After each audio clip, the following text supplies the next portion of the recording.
טוב, אלו 5 הפתרונות שעשיתי על שיא התחש. אז הערבוב הראשון, עשיתי אדום, אוקיי, יש פה לייר לדאבל סד, ואז הערבוב השני, עשיתי עליו כתום, יש פה לייר ל-one mobile טריפל סד,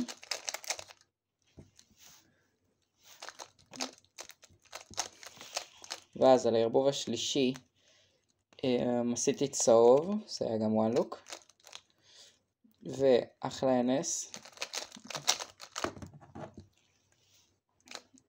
ואז הערבוב הרביעי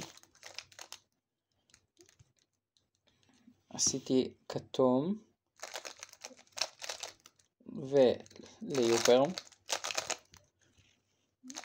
והערבוב האחרון גם הוא הערבוב טוב, one look מאוד מאוד קל לכחול, ואז NS גם מאוד מאוד טוב. לאו דווקא בפינגר טריקסים האלו, אבל כן, אלו פתרונות שלי.